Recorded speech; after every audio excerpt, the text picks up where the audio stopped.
Hello, my amazing Gen Zs and my lovely students. Welcome to Science and Fun. A very warm welcome to your English session. I am Deepika, your English educator, and I hope that you all are doing super duper fine. आज का जो हमारा topic है, it is a poem, yet a story. अब आप सोचोगे ma'am एक बात बोलो, या तो पोएम होगी या स्टोरी होगी, दोनों कैसे हो सकता है? लेकिन हमारी जो ये पोएम है, a legend of the Northland, ये एक डिफरेंट कैटेगरी में फिट होती है जिसे हम बोलते हैं बैलेड. ओके, अब बैलेड क्या होता है, इस पोएम की एक्सप्लेनेशन क्या है, ये स्टोरी है या पोएम है, ये सब मैं आज के वीडियो में आपको बताऊंगी. और हम लोग कैसे इसको प्रोसीड करेंगे, हम जानेंगे ये किस कैटेगरी में फिट है पोएम, एंड हम कुछ क्वेश्चंस करेंगे इस पोएम से related. Will go with the explanation part along with the poetic devices. तो ये सब कुछ हम आज के सेशन में कवर करेंगे एंड मेक श्योर आप इस वीडियो को एंड तक जरूर देख रहे हो, बिकॉज जितने भी क्वेश्चंस इंपॉर्टेंट मैंने यहाँ पर कराए हैं उन्हीं को घुमा फिरा के एग्जाम में क्वेश्चंस पूछ लिए जाते हैं, राइट?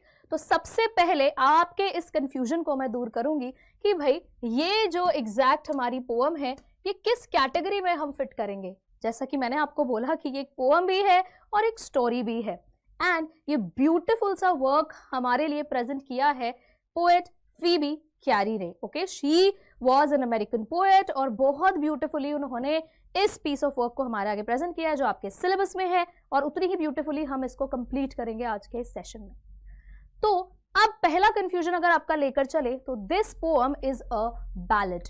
ये ना तो हम इसको डायरेक्टली एक पोएम बोलेंगे ना तो उसको स्टोरी बोलेंगे, ये है पोएम जो कहानी सुना रही है. तो इट इज अ ब्लेंड, और ऐसे ब्लेंड को हम बोलते हैं बैलेड, राइट? तो a legend of the Northland is a ballad. और मैं क्यों आपको ये जॉनर के बारे में बता रही हूँ, रीजन इज कि आप लोग पोएट्री का एक्सप्लेनेशन तो बहुत आराम से कर लेते हो, but when it comes to describe its type कि भाई ये किस कैटेगरी में फिट होती है, आपको कैसे आंसर लिखना है, यहाँ से आपको एक आइडिया मिल जाएगा. अब अगर आप इस पोएम को पढ़ोगे तो आपको रियलाइज होगा कि यार ये दिखने में तो बड़ी लेंदी है, बट ये तो हमें एक स्टोरी सुना रही है, ठीक है, और वो भी बहुत छोटे छोटे स्टैंजाज में. So a ballad is basically a poem narrating a story in short stanzas. तो बैलेड होता क्या है, ये एक पोएम को हम बैलेड बोलते हैं जिसमें कि आपको छोटी छोटी स्टैंजाज के फॉर्मेट में एक स्टोरी सुनाई जा रही होती है. And in this poem there are around 16 stanzas. तो आपको टोटल 16 स्टैंजाज देखने मिलेंगे, जो कि सुनने में काफी बड़ा लग रहा है, बट इतनी बड़ी ये पोएम एज सच नहीं है. और ये सारे स्टैंजाज मिलकर आपको एक बहुत प्यारी सी स्टोरी सुनाएंगे.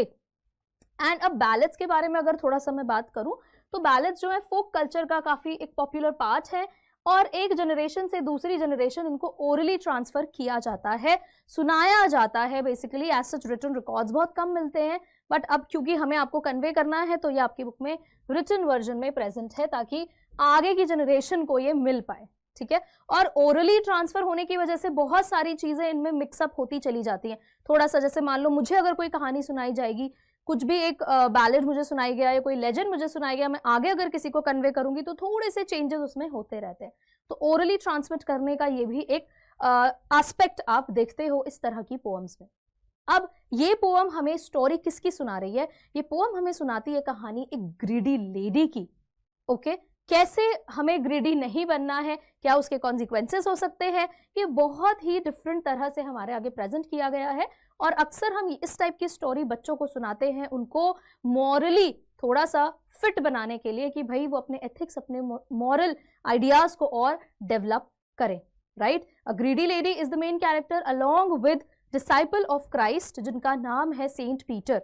डिसाइपल होता है फॉलोअर.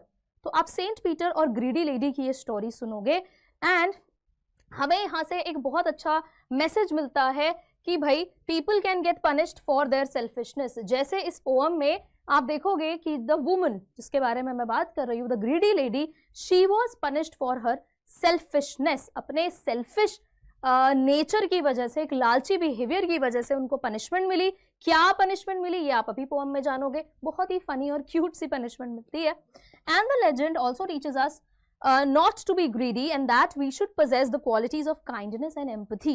हमें काइंडनेस की क्वालिटी हमारे अंदर होनी चाहिए, हमें दूसरों की केयर करनी चाहिए, दूसरों के दुख, दूसरों के पेन, दूसरों के एंग्विश, हर चीज को समझना चाहिए, राइट?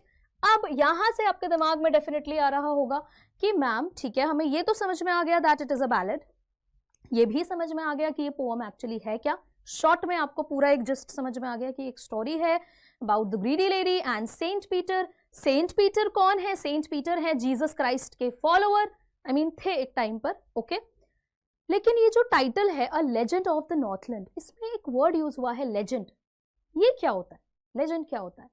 आई एम श्योर आप लोगों के दिमाग में लेजेंड सोचकर चल रहा होगा, कोई लेजेंड सेज वाला मीम जो यूज होता है ना, कि लेजेंड स्टिल लेजेंड से कि आज भी वो वेट कर रहा है, वेट कर रही है एंड ऑल ऑफ दैट। लेकिन यहाँ पर लेजेंड का ये मतलब नहीं है। Legend is a popular story. Legend क्या होता है? लेजेंड हम बोलते हैं फेमस पॉपुलर स्टोरी को।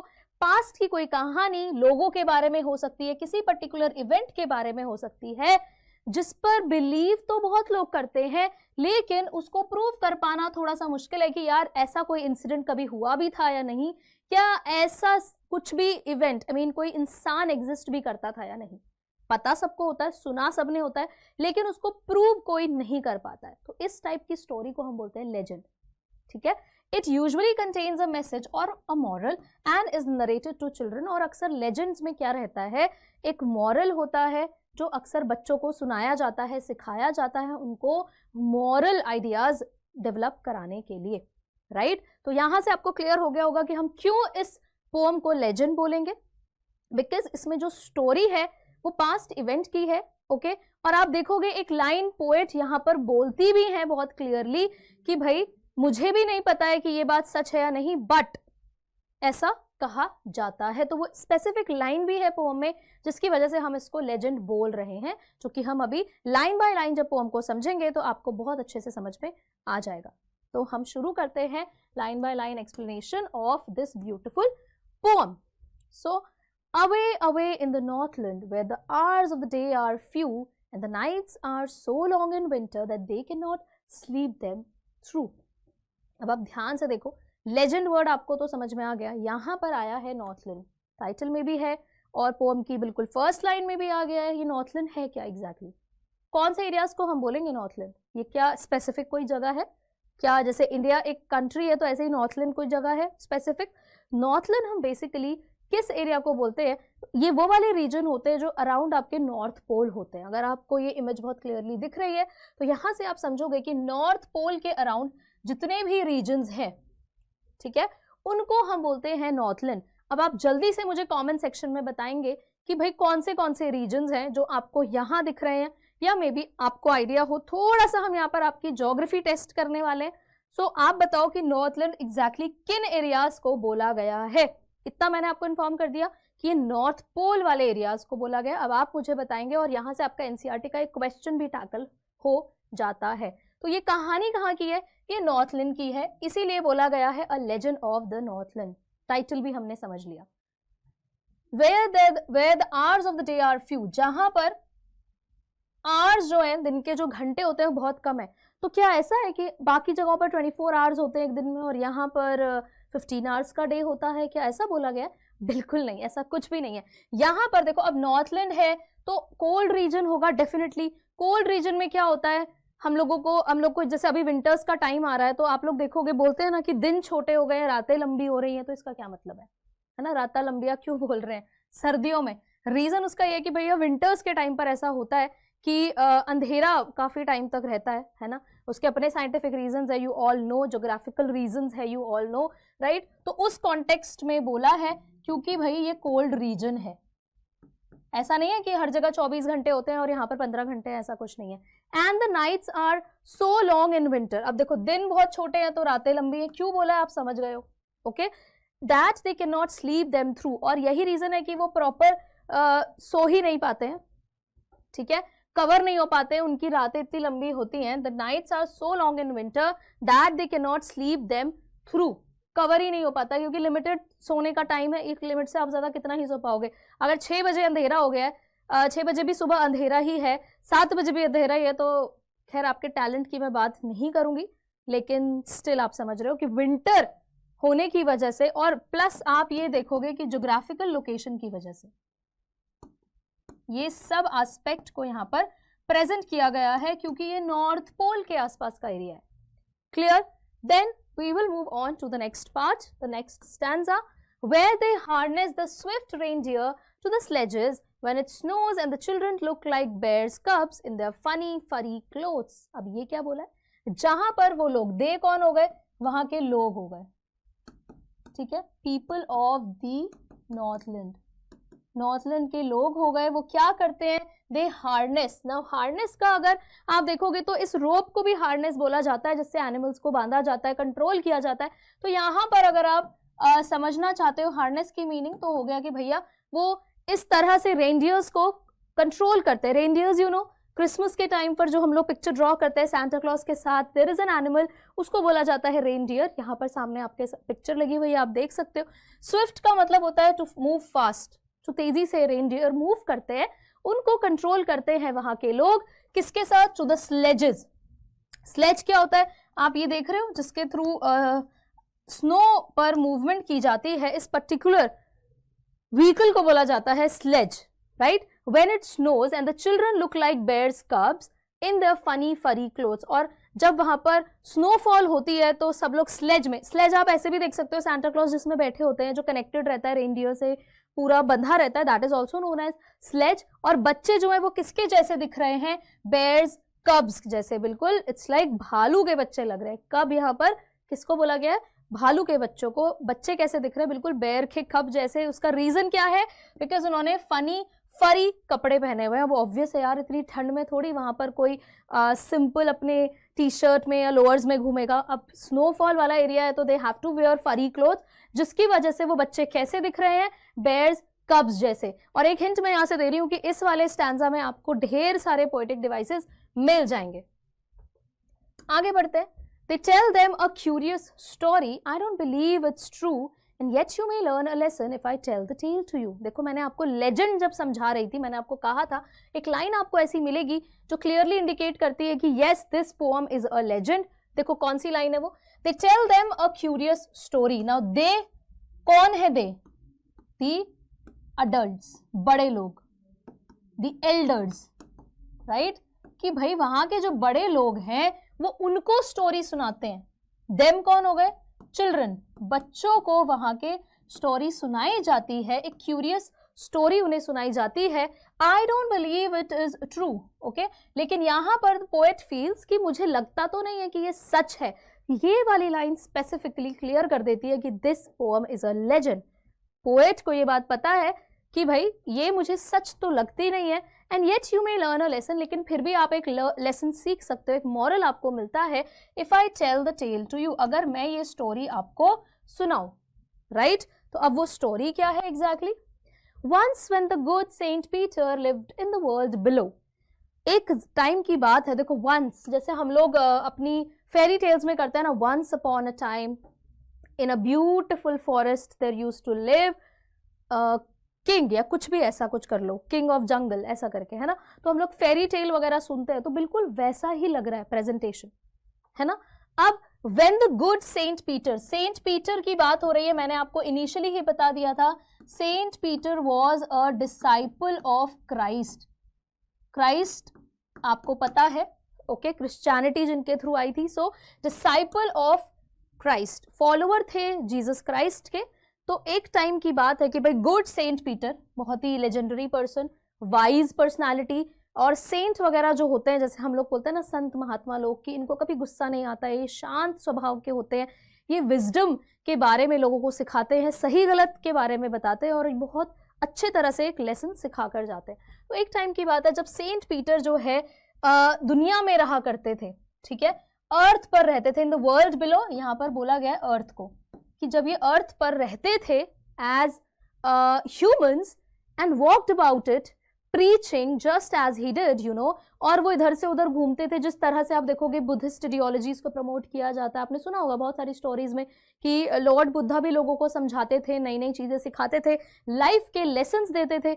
उसी तरह से जीसस क्राइस्ट के जो ये डिसाइपल हैं सेंट पीटर, नाम याद रखना है आपको, सेंट पीटर, ये भी इधर से उधर अर्थ पर घूमते थे, लोगों को सिखाते थे, प्रीच करते थे, ज्ञान बांटते थे, just as he did, you know, ठीक है। और जिस तरह से नॉर्मल अब उनका काम ही था ये करना, तो वो रिलीजियस चीजों पर बात करते थे। प्रीचिंग का मतलब होता है to give a religious talk, okay. He came to the door of a cottage in traveling round the earth. और ऐसे घूमते घूमते वो किसके दरवाजे पर आते हैं? एक कॉटेज के सामने जाकर खड़े हो जाते हैं. Cottage you already know, right? It's a house. अब वो घर के बाहर दरवाजे पर खड़े होते हैं. In travelling round the earth, घूमते घूमते, where a little woman was making cakes, जहां पर एक छोटी सी lady, what she was doing, she was making cakes, वो केक्स बना रही थी, ठीक है. And baking them on the hearth. Now what is a hearth? You can clearly see hearth is a fireplace. और यहाँ पर उन्हें बेक कर रही थी. एज सच कोई हैवी मशीनरीज नहीं थी, तो फायर प्लेस पर ही वो केक्स को बेक कर रही थी. अब इसके बाद क्या होता है? एंड बीइंग फेंट with fasting for the day was almost done. अब फास्टिंग की वजह से, अब आपको पता है कि सेंट पीटर जो है बीइंग अ रिलीजियस पर्सन, तो भूख से उनको अब चक्कर आ रहे थे. अब फास्ट किया हुआ था दिन भर, एज सच तो उनको नहीं है कि भाई आज दिन में मोमोज खाने हैं, सुबह ब्रेड एंड बटर चाहिए, तो ऐसा नहीं होता है ना. अपनी हेल्थ और अपने मेडिटेशन के पर्पस के लिए they prefer eating just for once. वो भी कब? जब दिन जो है ऑलमोस्ट कंप्लीट हो जाता है. ही आस्क्ड हर, तो सेंट पीटर उस लिटिल वुमन के दरवाजे पर जाकर पूछते हैं उससे, from her store of cakes to give him a single one, कि भाई तुम्हारा जो ये केक्स का कलेक्शन है, तुम इतने केक्स बना रही हो, इसमें से एक केक मुझे दे दो, क्योंकि अब दिन कंप्लीट हो चुका है. I have to eat something, क्योंकि देखो खाएंगे नहीं तो सरवाइव कैसे करेंगे, और फिर आगे अपने रिलीजियस आइडियाज को कैसे लोगों तक प्रमोट करेंगे. अब वो उससे रिक्वेस्ट करते हैं एक केक देने के लिए. So she made a very little cake, तो वो एक छोटा सा केक बनाती है. शी अग्रीज कि ओके मैं आपको केक देती हूँ, और छोटा सा एक केक बनाती है. बट एज इट बेकिंग ले, पर जैसे ही वो उसको बेक करने के लिए रखती है, she looked at it and thought it seemed too large to give away. तो वो क्या सोचती है कि यार ये तो काफी बड़ा हो गया है देने के लिए, ठीक है. पहले उसको पता होता है कि मुझे देना है, वो रखती भी है बनाने के लिए, बट देन शी रियलाइज्ड कि it seemed too large to give away, कि ये किसी को देने के लिए तो काफी बड़ा है, इतना बड़ा तो मैं नहीं दूंगी यार cake. And therefore she needed another. फिर वो क्या करती है?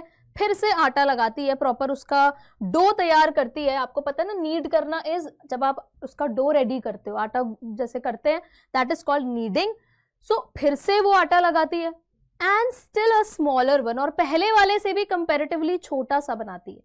But it looked when she turned it over as large as the first had done. लेकिन जब वो फिर से उसको ऑब्जर्व करती है, शी रियलाइजेस कि यार ये तो पहले वाले जितना ही है, उतना ही बड़ा है साइज में. अब ऐसा क्यों हो रहा था?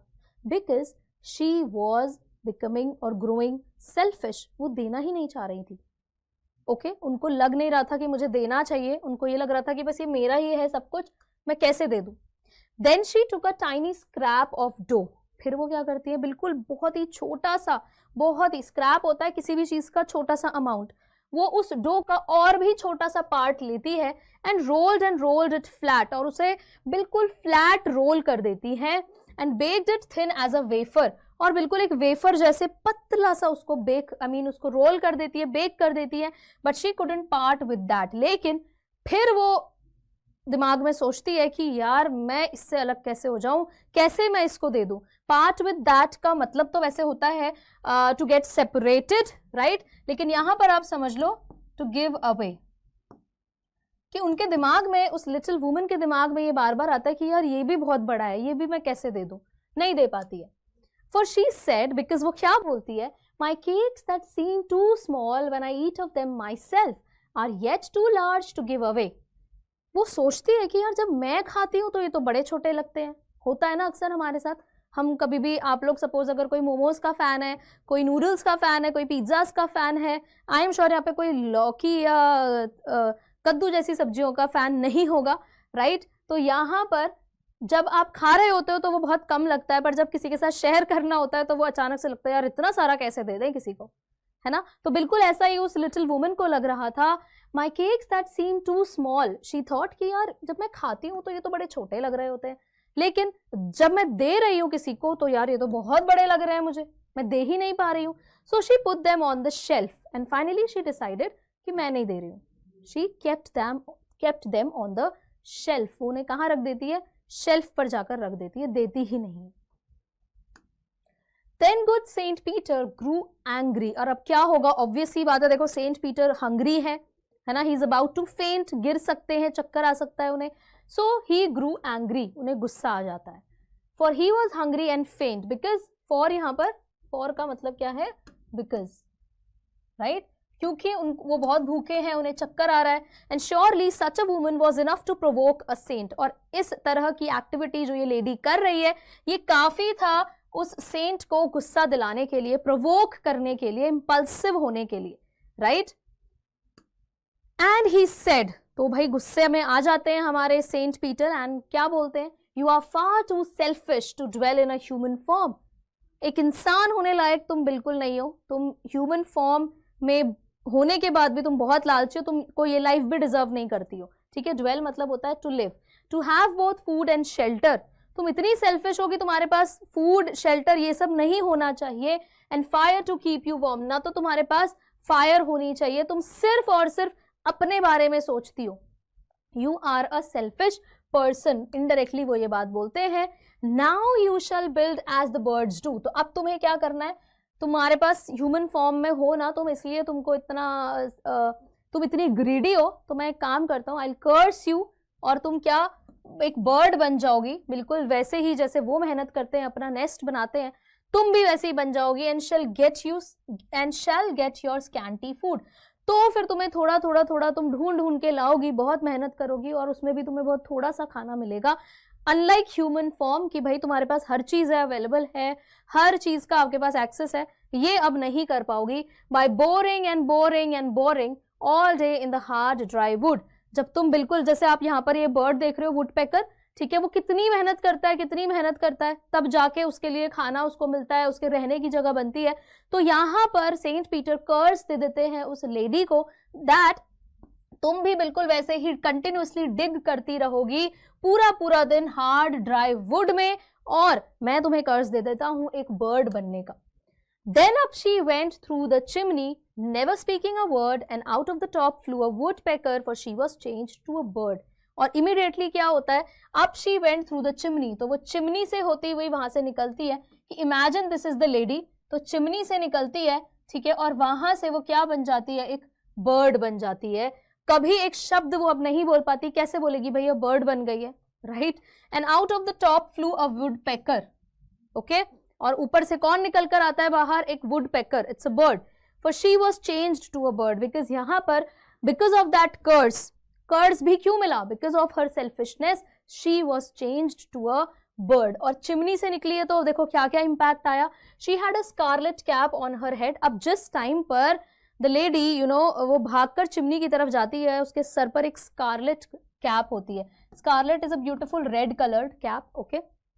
सो वो एज इट इज रहता है रेड कलर का, बिल्कुल इस तरह से. बर्ड के मार्क जो यहाँ पर आपको रेड कलर का दिख रहा है, इट इज सेड कि भाई ये क्यों आया है, because of the scarlet colour of the cap of that lady. But all the rest of her clothes were burned, लेकिन बाकी जितने भी कपड़े थे वो सब के सब जल जाते हैं. और ऐसा लेजेंड में देखो, practically no one can prove this, लेकिन ये बोला जा रहा है कि भाई ऐसा सुनने में आता है, ऐसा बच्चों को सुनाया जाता है नॉर्थलैंड के, कि उसके सारे कपड़े जल चुके थे और उसी रीजन से ये ब्लैक कलर आया, as a coal in the flame, बिल्कुल काला, किसके जैसा, एक कोल जैसा, right. And every country school boy has seen her in the wood, और हर स्कूल बॉय उस पर्टिकुलर जगह का, रूरल एरिया का, गांव के एरियाज में हर स्कूल जाने वाले बच्चे ने उस बर्ड को जंगल में देखा है. यहाँ पर वुड का मतलब है forest. Where she lives in the trees till this very day, जहां वो पेड़ों पर रहती है आज तक, boring and boring for food, आज भी वो खाने के लिए पेड़ों पर जाकर कंटिन्यूअस डिगिंग करती है. तो यहाँ पर आपका वो लेजेंड से वाला जो लेजेंड्स से वाली जो कैटेगरी है यहाँ पर फिट हो जाती है. So that is the end of the entire poem, and I hope यहाँ से आपको समझ में आया है as a story, as a legend, कि भाई हमें कब कैसा बिहेवियर नहीं शो करना है. बहुत सिंपल सी कहानी थी, बहुत ही सिंपल वे में आप एक्सप्लेन कर सकते हो, but to fit into the criteria of a ballad इसको 16 स्टैंजास में डिवाइड किया गया है. और सिंपल सी स्टोरी क्या थी, that there was saint Peter, right, और वो out of hunger and because he was about to faint, वो जाते हैं किसके दरवाजे पर, एक ग्रीडी वुमन के दरवाजे पर, जिससे वो डिमांड करते हैं a piece of cake from her collection, लेकिन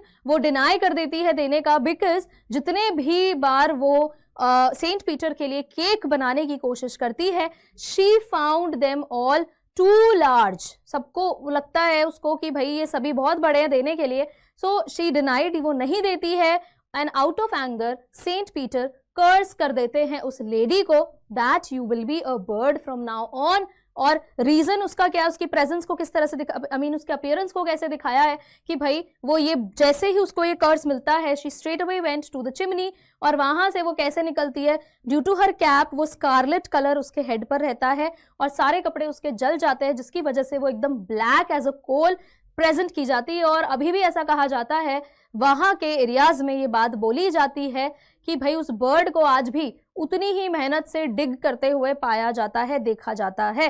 अब इस स्टोरी से बस ये मॉरल बच्चों को सिखाते हैं कि भाई आपको अपना ये ग्रीडी नेचर जो है छोड़ना चाहिए, अगर है तो, अगर नहीं है तो ये डेवलप भी नहीं करना चाहिए। Rather one should be extremely generous and kind towards other people. बहुत ही सिंपल सी स्टोरी थी in a poem and that is why we call it a ballad, right. अब हम करते हैं इस पोएम की पोएटिक डिवाइसेस। पोएटिक डिवाइसेस से रिलेटेड क्वेश्चंस आपके एग्जाम में आ जाते हैं, एक्सट्रैक्ट आपको दिया जाता है, वहां पर क्वेश्चन पूछ लिया जाता है।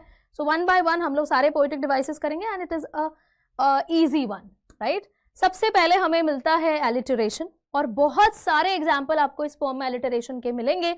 एलिटरेशन क्या होता है? एलिटरेशन होता है रिपीटिशन ऑफ कॉन्सोनेंट साउंड, और वो भी कहां पर, लेटर्स वर्ड्स के बिगिनिंग में, ठीक है।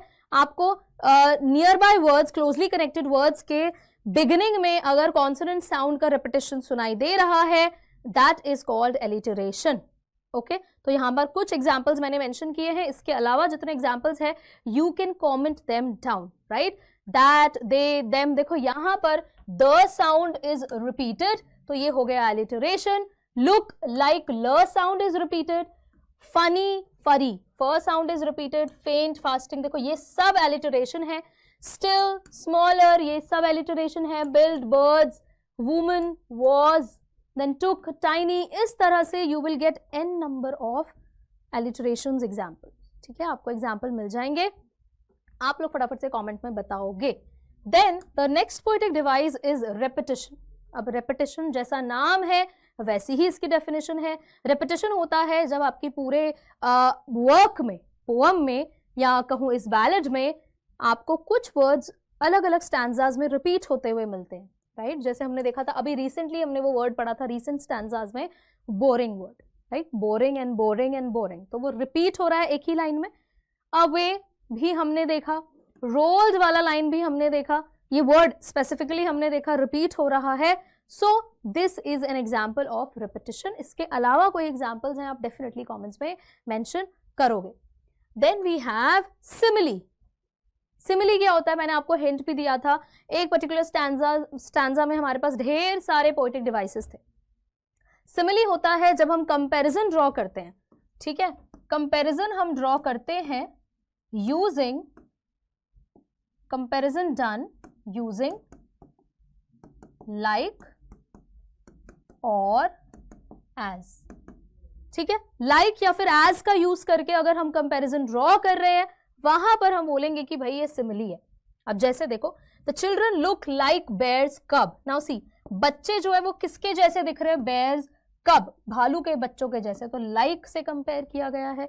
This is an example of simile. Then baked it as thin as wafers, as thin as, तो एज भी यूज हुआ है again to draw a comparison. हमको यहाँ पर क्या बोला गया कि भाई वो जो पीस ऑफ केक था वो बिल्कुल इतना पतला बेक किया गया था, as thin as wafers, wafers के जैसे। Clothes were burned as black as coal, कपड़े कैसे बिल्कुल जल चुके थे, कितने काले हो चुके थे, एकदम कोल जैसे, तो देखो as black as coal. So this is an example of simile, right. और आपको मिलते हैं, आप मेंशन करेंगे कमेंट्स में। Then we have enjambment. Now enjambment क्या होता है? इंजैबमेंट होता है आपका, मैंने बहुत बार बहुत सारी पोएम्स में एक्सप्लेन किया है। इंजैबमेंट होता है कि भाई जब आप देखोगे आपकी एक लाइन है, राइट? अब आप इस पर्टिकुलर स्टैंजा को, मैंने रैंडमली एक स्टैंजा पिक किया है. Then good Saint Peter grew angry, for he was hungry and faint, and surely such a woman was enough to provoke a saint. अब आप ये वाली लाइन जरा ध्यान से देखोगे. And surely such a woman was enough to provoke a saint. अब अगर मैं इस पूरी लाइन को इसके साथ एकदम स्ट्रेट सेंटेंस में लिख देती हूँ, तो क्या ये कंप्लीट सेंस बना रहा है? बिल्कुल बना रहा है. लेकिन अगर हम ऐसा करते हैं कि एक सेंटेंस को बिना पंक्चुएशन मार्क का यूज किए सेपरेट लाइंस में लिख देते हैं, एक कंटिन्यूटी, हम एक स्ट्रेट लाइन की कंटिन्यूटी को ब्रेक करके सेपरेट स्टैंजाज में डाल देते हैं, दिस इज कॉल्ड एंजैम्बमेंट. तो अगर आपसे मैं बोलूं तो this line is enjambed also and this line is also enjambed, right? तो ये आपका एंजैम्बमेंट हो जाता है. ना तो हमने यहाँ पर कोई पंक्चुएशन मार्क यूज किया है और ना ही हमने कोई भी एज सच, हमारा सेंटेंस भी कंप्लीट नहीं हुआ है ना. And surely such a woman was enough to provoke a saint. अभी इसके बाद फिर से आगे स्टैंजाज में कंप्लीशन होगा. I mean the poem will continue, right? So this is an example of enjambment. और हम बोलेंगे कि ये जो लाइंस है ये enjambed है. क्लियर? ओके. आगे भी आप बहुत सारे स्टैंजाज में देख सकते हो. अगर आपको एक बार रेफरेंस लेना है तो हम अगर इस पर्टिकुलर स्टैंजा की बात करें तो देखो, she had a scarlet cap on her head and that was left the same. अब ये लाइन पूरी की पूरी कंप्लीट अभी नहीं हुई है, लेकिन सेपरेट करने के लिए एटलीस्ट यहाँ कॉमा यूज है, यहाँ पर सेमी कोलन यूज है. लेकिन आप थर्ड वाली लाइन देखोगे, but all the rest of her clothes were burned black as a coal in the flame. ये तो पूरी एक लाइन हो सकती थी, लेकिन इसको सेपरेटली अलग लाइन में लिखा गया है. सो ये जो थर्ड लाइन है, दिस इज एंजैम्ड. ठीक है. आई होप यहाँ से आपको एंजैम्बमेंट का एक्सप्लेनेशन अच्छे से मिल गया होगा, राइट? और बाकी एग्जाम्पल्स आप कमेंट्स में लिख सकते हो. किसी भी पॉइंट पर कंफ्यूजन है, you can mention it in the comment section, I definitely reply. Now we will move on with the questions वाला पार्ट, बिकॉज ये बहुत ज़्यादा इंपॉर्टेंट होता है. आप लोग बहुत ज़्यादा स्ट्रगल करते हो इस पोर्शन में. तो जितने भी इंपॉर्टेंट क्वेश्चन इस चैप्टर से बनते हैं वो मैंने यहाँ पर कराए हैं. Will discuss them quickly. तो सबसे पहला क्वेश्चन देखो क्या है. How can you say that the old lady was greedy? आप कैसे बोल सकते हो कि वो जो ओल्ड लेडी थी, ओके, शी वॉज ग्रीडी. अब कई बार ना हमको ओल्ड लेडी लिख के आ जाता है, हम इसको ये नहीं सोचेंगे कि यार हमें तो कहीं पर नहीं मेंशन है, ओल्ड लिखा है, क्या लिखा है, लिटिल लेडी बोला गया, तो उससे फर्क नहीं पड़ना चाहिए. ठीक है. We are talking about that lady, और ओल्ड ही होगी, बड़ी होगी, कोई बच्ची तो बनाएगी नहीं, है ना, केक्स वगैरह वहां पर. तो यहाँ पर थोड़ा क्वेश्चन में आपको माफ कर देना, ये आता है, ऐसा ही पूछ लिया जाता है. तो आपको वो टेंशन नहीं लेना है कि यार हमें तो कहीं पर नहीं बोला ओल्ड लेडी, तो हम क्यों इसको आंसर करेंगे. छोड़ के मत आ जाना, आप इसको अटेम्प्ट करोगे. और क्यों बोला गया ग्रीडी आप अच्छे से समझ सकते हो. An elderly lady running a bakery delayed serving a hungry saint Peter. होता क्या है कि भाई वो जो लेडी है, ठीक है, द लिटिल वुमन, लिटिल बोला गया है प्रोबेबली फिजिकल अपीयरेंस की वजह से, but then she was an experienced old lady, right? तो वो क्या कर रही थी, एक बेकरी चला रही थी और वो लेट हो गई हंग्री सेंट पीटर को सर्व करने में. Attempting to bake small cakes that seemed bigger to her. क्यों लेट हो गई थी? बिकॉज वो कंटिन्यूअसली ट्राई कर रही थी. अटेम्प्टिंग का मतलब होता है ट्राइंग. वो ट्राई कर रही थी कि भाई वो क्या करे, वो छोटे छोटे केक्स बनाए जो कि उसको बार बार देखने में लग रहे थे कि यार ये तो बहुत बड़े हैं, मैं नहीं दे पाऊंगी इतना बड़ा cake. Greedy and unwilling to share a sizeable cake she angered the saint. और क्योंकि वो बहुत ज्यादा लालची थी और उनका मन नहीं था बिल्कुल भी एक ठीक साइज का केक देने का, शी एंगर्ड द सेंट, और उन्होंने सेंट को गुस्सा दिला दिया, who ultimately cursed her for her limitless greed. जिसकी वजह से उन्होंने, सेंट पीटर ने उसके ये अनलिमिटेड ग्रीड को कर्स कर दिया, right? And she was converted into a bird. तो आप ये पूरा डिस्क्रिप्शन दे सकते हो अपने इस क्वेश्चन में. Then a holy man should not curse the lady. अब ये एक क्वेश्चन पूछ लिया जाता है, ये एक स्टेटमेंट आपको दिया है कि भाई जो एक संत महात्मा टाइप आदमी होता है उसको ये सब शोभा नहीं देता, इस तरह से कर्ज देना, गुस्सा करना. ऐसे लोगों को तो एकदम शांत रहना चाहिए. तो आपको इस सेंटेंस को जस्टिफाई करना है, स्टेटमेंट को जस्टिफाई करना है इस पोएम के रेफरेंस से. अब आपको क्या लगता है, ऐसा होना चाहिए कि एक जो सेंट बंदा है भाई वो किसी को कर्ज नहीं कर सकता, ऐसा कहा जाता है और ये बात सही भी है. तो फिर हमारे में और उनमें डिफरेंस क्या रह जाएगा, है ना? तो आप इसको कैसे जस्टिफाई करोगे? आप अपना ओपिनियन लिख सकते हो। Saint Peter a wise and respected holy man. Holy हम क्यों बोल रहे हैं? क्योंकि भाई काफी सेक्रेड होते हैं ये, है ना। ये जो वर्ल्डली टेम्पटेशंस होते हैं, मटीरियलिस्टिक चीजें होती हैं, इनको किसी चीज की कोई एज सच ग्रीड नहीं होती है, इनको गुस्सा भी नहीं आता है। Okay, is known for teaching good lessons to everyone. और सेंट पीटर फेमस किस बात के लिए थे? कि भाई लोगों को सही गलत के बारे में बताने के लिए, वेदर दे आर जेनरस और ग्रीडी, है ना। हम इनका क्या एक तरह से कैसे प्रेजेंट किया जाता है इनकी पर्सनालिटी को, कि यार वो तो संत लोग हैं, उन्हें ये सब जितने भी इमोशंस होते हैं इनसे कोई फर्क नहीं पड़ता है सच। In this story, he asks an old lady for some food, but she doesn't share with him. इस स्टोरी में वो एक लेडी से खाना मांगते हैं, लेकिन वो अपना खाना शेयर नहीं करती है। लेकिन बड़े दुख के साथ ये बात बोलनी पड़ती है कि सेंट पीटर को इस बात पर गुस्सा आ जाता है, इतनी सी बात पर, एंड कर्सेस हर, और इसकी वजह से वो उसे कर्स कर देते हैं। Many people think, और बहुत से लोग देखो ये बिलीव करते हैं, हम मैं ये नहीं कहूँगी कि हम लोग पर्सनली इस क्वेश्चन को आंसर करें, आप लोगों ने जैसे सुना हुआ है आप उस तरह से आंसर कर सकते हो। बहुत से लोगों का मानना है कि भाई एक होली मैन को काइंड और वाइज होना चाहिए, इंटेलिजेंट होना चाहिए, समझदार होना चाहिए, इतना समझदार होना चाहिए कि भाई वो लोगों को लेसन सिखाए, लेकिन इस तरह से नहीं कि सबक ही सिखा दिया, उसको कर्स कर दिया, राइट। तो आप इस क्वेश्चन को इस तरह से अटेम्प्ट कर सकते हो। थोड़ा सा ये पर्सपेक्टिव अलग अलग लेकर क्वेश्चन जो एक्सेप्ट कर लेता है, कोई टेंशन नहीं है, बट आपको थोड़ा सा जस्टिफाई करना पड़ेगा इस पोएम के रेफरेंस से। Clear? Now let us move on to the third question. Is this a true story? Which part of this poem do you feel is the most important? अब यहाँ से देखो एक इंपॉर्टेंट क्वेश्चन बनता है, क्या ये ट्रू है, स्टोरी एकदम सच है? तो आपको अच्छे से पता है कि यार हमने ऑलरेडी डिस्कस किया है कि ये एक लेजेंड है ना। और लेजेंड का ये कैरेक्टरिस्टिक है, ये क्वालिटी है कि यार उसकी ट्रूथ पर अगर बात की जाए तो वो थोड़ा सा डाइसी होता है, कोई प्रूव नहीं कर सकता एज सच की इंसिडेंट या ये पर्टिकुलर इवेंट हुआ भी था या नहीं। तो उसी तरह से आप इसे आंसर करोगे, no this is not a true story, it is a legend. ये क्या है? एक लेजेंड है। The most important part of this poem is the one in which Saint Peter turns the old lady into a woodpecker to teach her a lesson. और इस पूरी story का, इस पूरी पोएम में सबसे इंपॉर्टेंट पार्ट कौन सा है? जब सेंट पीटर उस लेडी को कर्स कर देते हैं टू बिकम अ वुडपेकर। और क्यों करते हैं? ताकि उसको एक सबक सिखा सके। In this part we get to learn the very important values of life that are generosity and kindness. और इस particular part से हम लोग क्या सीखते हैं? दो important aspects सीखते हैं लाइफ के, वो है generosity and kindness. जेनरॉसिटी होता है कि जब आप दूसरों की तरफ बहुत ही जेनरस होते हो, काइंड होते हो, उसी को डिस्क्राइब किया गया है इस वर्ड से। We should appreciate all the comforts and luxuries we enjoy as human beings and should never be selfish. जो हमारी लग्जरीज हैं हम उसे एंजॉय करें, कोई बात नहीं है, कोई प्रॉब्लम नहीं। देखो स्ट्रगल किया होता है सबने उन लग्जरीज के लिए, लेकिन आपको इस सब चीज़ों के होने के बाद ऐसा लालची नहीं होना है। ये हमें इस चैप्टर से, इस स्टोरी से मैसेज मिलता है, ठीक है। तो आपने इनिशियली डिस्क्राइब कर दिया और फिर लास्ट में थोड़ा सा आपने इस स्टोरी को शॉर्ट में कंप्लीट कर दिया, बिकॉज अल्टीमेटली है ही वही। ओके, नाउ नेक्स्ट क्वेश्चन जो आपकी एनसीईआरटी का पार्ट है, that you have to write the story of legend of the Northland in about 10 sentences.